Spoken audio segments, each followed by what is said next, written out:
Programa Visão Espírita. Apoio. Livraria Espírita Guilom Ribeiro. Há 50 anos divulgando o livro e a doutrina espírita.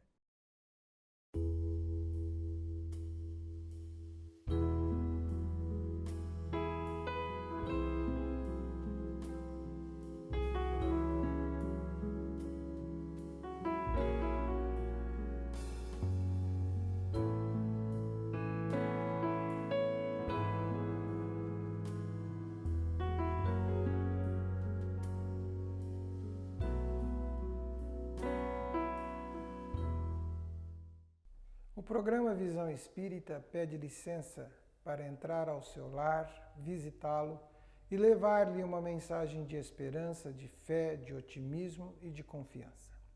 O programa Visão Espírita recebe hoje o companheiro José Luiz Maio, trabalhador da causa espírita, divulgador, estudioso, companheiro que se envolve profundamente com a pesquisa de tudo que faz e realiza acerca do espiritismo e dos conhecimentos correlatos.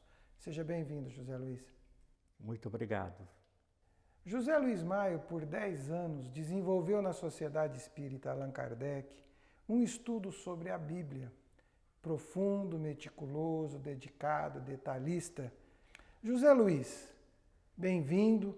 Por favor, José Luiz, conte-nos um pouco de como foi esse estudo, essa pesquisa que você fez sobre este belo trabalho de estudo sobre a Bíblia.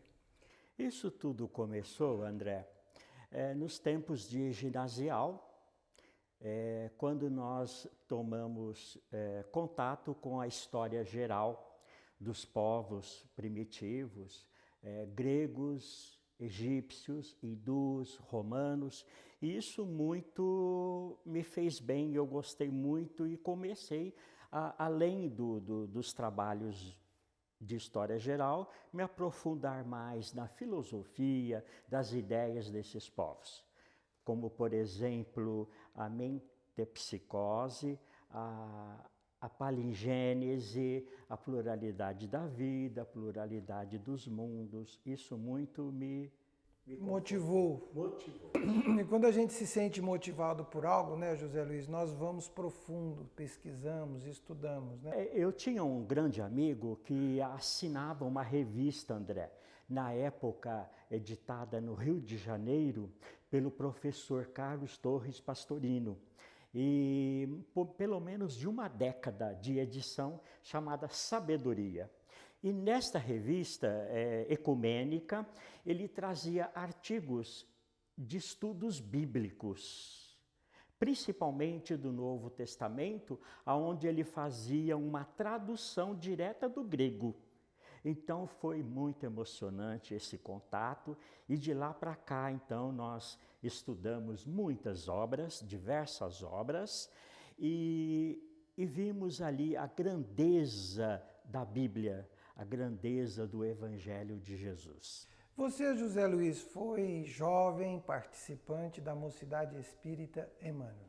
Exato, bem lembrado. Inclusive, lendo, né, porque nós nos preparamos para vir aqui conversar com você, para trazer este programa com a clara intenção, meu caro amigo telespectador, de levar-lhe, ampliar-lhe a sua visão sobre o Espiritismo. Em Ribeirão Preto, né, nós temos José Teodoro Papa. Um excelente instrutor. Na época, ele nos dava uma aula mensal em torno da Bíblia e ele tinha um conhecimento bem diferenciado e nos ensinou bastante. José Teodoro Papa, uma boa lembrança, muito bom amigo, muito sério nas suas pontuações evangélicas. Temos também um pesquisador espírita, Caio Barchútil, que tem um profundo trabalho também sobre o estudo, os ensinos de Jesus. Mas, José Luiz, trazendo agora para o momento, né, nós temos outro divulgador do Espiritismo, Haroldo Dutra, que tem feito um trabalho também maravilhoso sobre a tradução dos originais, né, dos evangelhos. Mas, José Luiz, para o nosso telespectador, né, o que é a Bíblia? Isto. É muito interessante, André, porque a maioria das pessoas pensam que a Bíblia é um livro único, e não é. Ela vem da palavra grega biblos, que era o pergaminho já preparado para a escritura. Os egípcios preparavam esses pergaminhos e o vendiam. Então, eram de pequenos tamanhos e eles chamavam então esses pergaminhos, né, feito do papiro, de rolos, porque eles eram enrolados em pequenos conteúdos.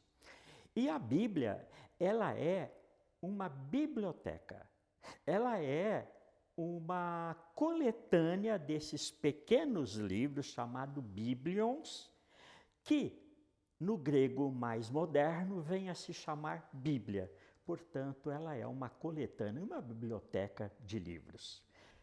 Essa biblioteca de livros, José Luiz, nós sabemos que nós temos os nossos irmãos católicos, nossos irmãos protestantes, todos eles profundos estudiosos e seguidores dos ensinos que ali estão na Bíblia. O primeiro livro é Gênesis. O primeiro livro é Gênesis. E vai até o último. Apocalipse. Esse período de Gênesis a Apocalipse quantos anos tem aí, José Luiz? Olha, 1350 anos. Podemos deduzir então que a Bíblia que hoje todos leem, né, todos usam e se apoiam nela para divulgar os ensinos, ou, como alguns insistem, em dizer a palavra de Deus, né? Ao longo de 1350 anos, ela deve ter sofrido profundas mudanças. Exatamente. Nesses 1350 anos, nós temos que nos lembrar que o povo hebreu sofreu muitas influências dos êxodos e dos exílios. Muitos foram escravizados, principalmente pelos egípcios, durante 400 anos. Então, se nós vermos, por exemplo, uma família, André, que se muda para o estrangeiro, não é? Ela vai ter lá uma série de gerações. Quando chega no neto, ele já não está mais falando a língua pátria. Ele já vai estar falando a língua do local. Ou no mínimo misturado, né? No mínimo misturado. Então, nessa época, a língua regional, administrativa, entre os povos era o aramaico, cuja língua teve muita influência para os hebreus.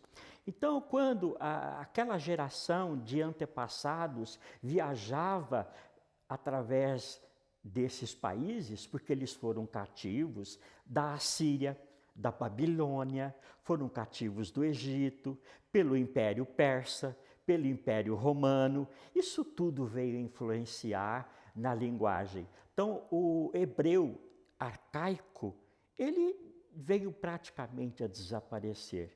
E o hebreu moderno é bastante parente do aramaico. O aramaico surgiu no centro da Assíria, numa região chamada Arã, cujo povo era arameu. Daí vem então a palavra aramaico. José Luiz, provavelmente, né, nós vamos encontrar uma Bíblia que para os católicos tem 73 livros. Exato. Para os protestantes, 66 livros. Isto. E a judaica mesmo, ela tem 40 livros. Exato. A judaica, André, ela não compõe a parte do Novo Testamento, que é a historiografia da vida de Jesus e sua obra. Os judeus não consideram o Novo Testamento como parte da Bíblia, o que acontece com os cristãos. E mesmo assim, os protestantes não aceitam alguns livros a que eles dão o nome de apócrifos. Então, os protestantes têm aceito, em média, de 66 livros e o católico 73. E nos chama a atenção, José Luiz, o fato de que Tudo isso que nós estamos dividindo com você, telespectador, é fruto do estudo, da pesquisa que se desenvolve dentro dos centros espíritas, do conhecimento que se busca para compreender tudo que possa trazer uma melhoria espiritual, moral, de sentimento, progresso intelectual para todos nós. Na trilha da Terra, todos andamos em busca do progresso e ao encontro de Deus. Deus é um só, é Pai de todos nós, independente da crença que abraçamos. José Luiz, nós sabemos que a Bíblia católica ela tem 73 livros, mas 46 são do Antigo Testamento e 27 do Novo. A protestante tem 39 do Antigo, 27 do Novo. José Luiz, como é que é essa divisão de Antigo e Velho, Novo Testamento? Por que isto na Bíblia?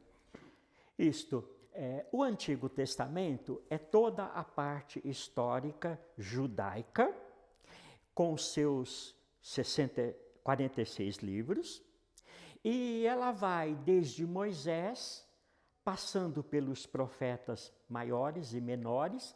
Não significa que são menores no tamanho, mas sim em menores na documentação. Como, por exemplo, temos Isaías, o grande profeta, né, da antiga Bíblia. E esse Antigo Testamento, ele é a primeira aliança do povo para com Deus. Quando Moisés desceu com os 10 mandamentos, a Tábua da Lei, isso se tornou a primeira aliança com o povo Israel. Ou seja, era um pacto, um acordo, do qual os hebreus teriam que seguir fielmente os 10 mandamentos. Então, se em algum momento houve alguma infidelidade, o que acontece? Essa aliança se rompe, né? E acontece então os desatinos que os próprios povo, a elite, ou o próprio povo ignorante, causou. Como vem sendo então os êxodos, os exílios, mas sempre os hebreus tiveram em mente o Deus único, o Deus monoteísta. E desse pacto, eles sempre contavam com a proteção desse Deus, que seria a regeneração da humanidade. E como é que seria isso? Os profetas já diziam, viriam um novo Messias para resgatar a pompa, o povo hebreu, do seu mandato espiritual, principalmente do Deus único. E o que aconteceu?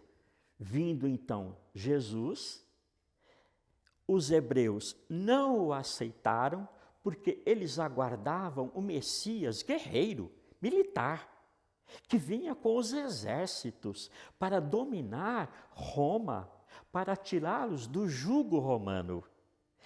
E assim eles se tornariam novamente o povo eleito de Deus e comandaria o mundo.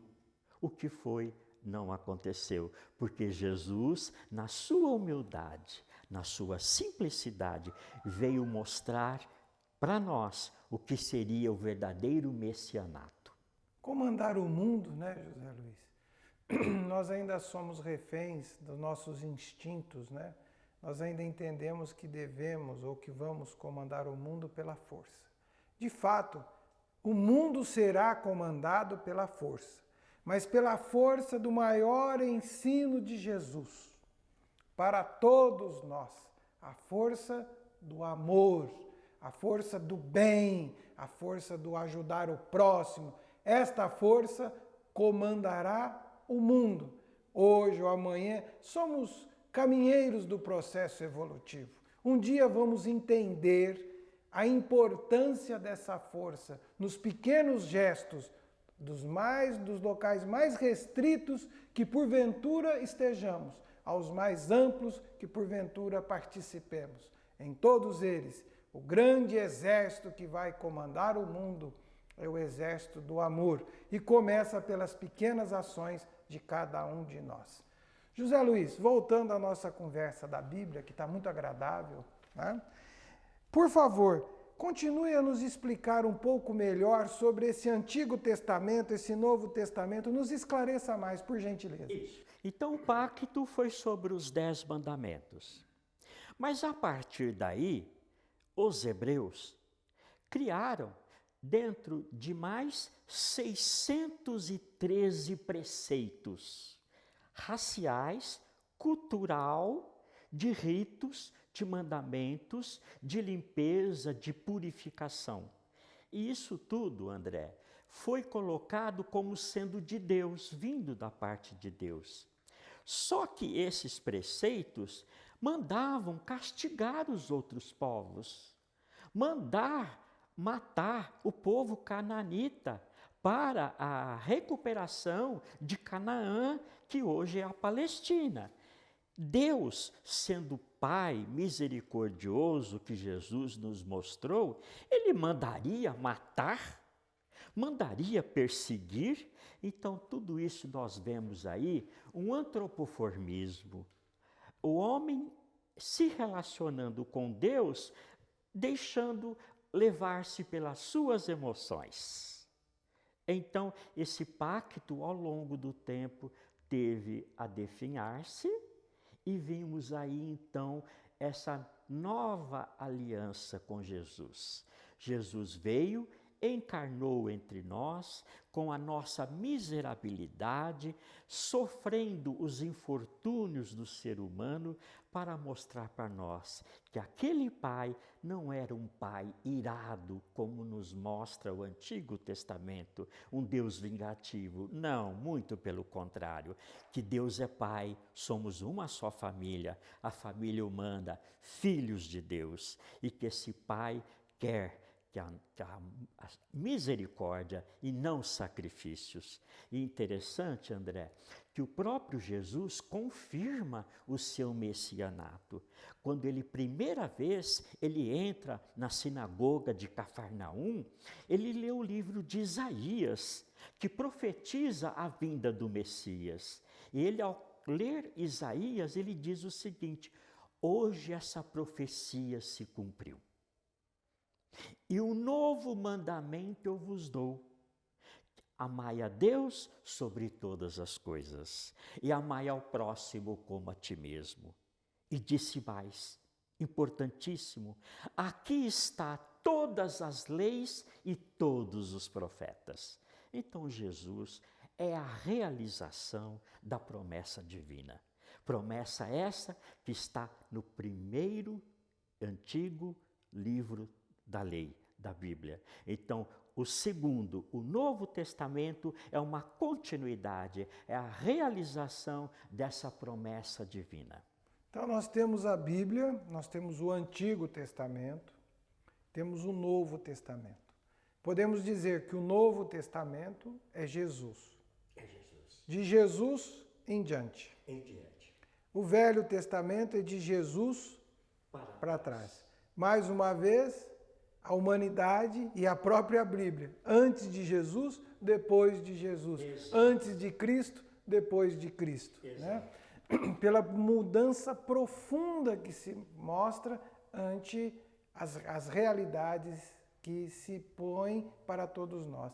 Se há alguma coisa, algum sacrifício a ser feito, isso para nós hoje pode parecer sacrifício, e é um sacrifício, né? É nós sacrificarmos o nosso orgulho e o nosso egoísmo. Sem dúvida, esse é o grande sacrifício. É um sacrifício para nós hoje. É o nosso sacrifício moral, de apagar os nossos maus instintos, nossas paixões inferiores. É isso que o Evangelho nos pede. O Evangelho é a moral cristã universal. Ela não veio como o Antigo Testamento para um povo. Não, ele veio para uma moral cristã universal. É para todos os povos, é para o homem de bem. E o homem de bem, ele não tem crença, não tem rótulo, não tem religiosidade. O homem de bem, ele pode ser bom, bondoso, benigno, misericordioso em qualquer religião. Mas, José Luiz, nós às vezes pegamos esse livro maravilhoso que está aqui. A Bíblia. Né? É a Bíblia. Para quem não sabe, nós estamos gravando dentro de uma sociedade espírita e aqui tem a Bíblia. Isso é uma prova de que nós pesquisamos, estudamos e queremos e vamos continuar conhecendo a Bíblia. Mas, José Luiz, como ler a Bíblia? Como ler a Bíblia? Lembramos que falamos atrás dos 1350 anos entre o primeiro livro Gênesis e o último Apocalipse. São 1350 anos de mudanças, de crenças, de valores e da própria linguagem. Então, na Bíblia, nós temos diversos níveis de entendimento. Nós temos o literal. Entende-se a letra como está escrita. Numa segundo entendimento, nós temos o alegórico simbólico. Muita coisa na Bíblia é alegórica. Precisamos tirar o véu da letra para adentrarmos no seu ensino alegórico simbólico. No terceiro nível é psicológico. Cada personagem da Bíblia somos nós. É a nossa psicologia em ação. Cada personagem da Bíblia é um ser humano mostrando seu lado de comportamento psicológico. Então, estudando a Bíblia, é válido lembrar aquelas experiências de um povo em relação a Deus. E ver como é que esse povo, como é que essa pessoa atuava diante desse Deus. Como estamos hoje atuando diante de Deus? Jesus disse que nós somos a luz do mundo, somos deuses. Como estamos lidando com isso frente aos aspectos religiosos? E, por fim, o nível mais profundo de entendimento é o espiritual. É aquilo que nos leva à lição da espiritualidade, da religiosidade, do sentimento religioso com relação a nós mesmos, a Deus e ao próximo. Esse é o maior aprofundamento. Se trata da espiritualidade do homem, que hoje nós até buscamos, André, a ciência. As ciências físicas, biológicas, psicológicas, fazendo aí essa ponte de união entre o ser humano e o ser espiritual, entre o homem velho e o homem novo.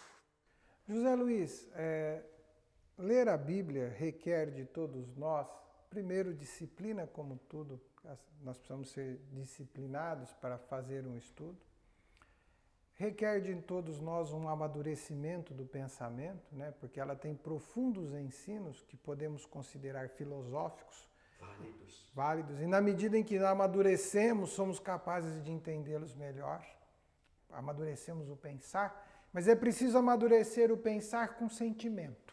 Com sentimento. Só pensar no racional às vezes fica difícil. Não. Uma razão que nos inspira a essa experiência religiosa, baseado numa fé raciocinada. José Luiz, ler a Bíblia, o próprio Jesus falava por parábolas, né? E até hoje nós ainda não entendemos muito as parábolas de Jesus, entendemos de acordo com o que conseguimos compreender, né? Mas, José, qual é a visão espírita da Bíblia? Como sendo experiências válidas, para tirarmos dali a essência do ensinamento e das vontades de Deus. Então, quando Kardec consolidou o Evangelho segundo o Espiritismo, ele foi de muito bom senso e separou apenas os ensinamentos de aspectos morais do Evangelho da Bíblia, trazendo-nos então o que era de essencial, o aspecto moral cristão universal, independente de raças e de preconceitos. É isso que o Evangelho nos traz. Então, o Espiritismo vem nos oferecer um evangelho dizendo que fora da caridade não há salvação. O Espiritismo, então nós espíritas, José Luiz, para ficar muito claro para o nosso telespectador, nós espíritas temos na Bíblia uma palavra maravilhosa, com profundos ensinos, que nos ajudam a nos aproximar de Deus. Precisamos retirar dela os aspectos que você já colocou, alegóricos, simbólicos, né? Temos um foco maior, mais amplo, mais profundo no Novo Testamento. Exato. E do Novo Testamento, nós espíritas que temos como obras básicas o Livro dos Espíritos, o Livro dos Médiuns, o Evangelho segundo o Espiritismo, a Gênese, o Céu e o Inferno, trazemos para um estudo mais apurado sobre a Bíblia aquilo que está em Gênesis também. E no Evangelho segundo o Espiritismo. Exato. José Luiz, nós espíritas aprovamos, participamos, reconhecemos a grande colaboração, a participação maravilhosa da Bíblia como um meio de orientar a todos ao caminho de Deus. Portanto, José Luiz, nós espíritas reconhecemos a Bíblia. Com certeza, com certeza. Lemos a Bíblia, devemos lê-la com essa racionalidade, sabendo que ela traz essas experiências de um povo que viveu pela fé de um Deus único, e que Jesus veio confirmar isso, tanto é que ele disse que ele não veio destruir a lei, mas sim completá-la. Então nós temos que conhecer o que é válido na Bíblia e trazer para o nosso tempo essas experiências espirituais de um povo, de vários povos, de várias filosofias. É como Jesus disse, a letra mata, mas o Espírito vivifica. E nós tiramos então da Bíblia essa vida com letras garrafais. A vida que estamos aguardando, principalmente nessa fase de transição espiritual que estamos passando. A Bíblia nos fala do juízo final, dos tempos finais, e Jesus muito nos falou significativamente que nós teríamos esses sinais dos tempos pelos quais já estamos passando, André. Então é importante que o povo se volte para Deus, se volte para Jesus. Jesus está no leme, no barco dessa nave chamada planeta Terra. Tenhamos confiança, tenhamos fé em Deus e em Jesus, que nós vamos passar por esse trânsito de perturbação que está acontecendo. Enfim, estamos passando pela separação do trigo e do joio, das ovelhas e dos bodes. Esse é o nosso grande momento, que não é de um dia para o outro, é lenta e gradualmente, e assim será. Então, aquelas pessoas, aqueles povos que ainda se fundamentam nas crenças arraigadas de um fundamentalismo de morte, de vingança, de terrorismo, infelizmente, esses serão retirados da terra e serão levados para mundos inferiores, aonde reinará aqui aquela nova Jerusalém, de uma terra espiritualizada. Nós estamos chegando ao final do Visão Espírita. Nós agradecemos ao José Luiz pela presença. Eu é que agradeço. Que Jesus permaneça no seu lar hoje e sempre. Muito obrigado pela sua atenção, pelo seu carinho.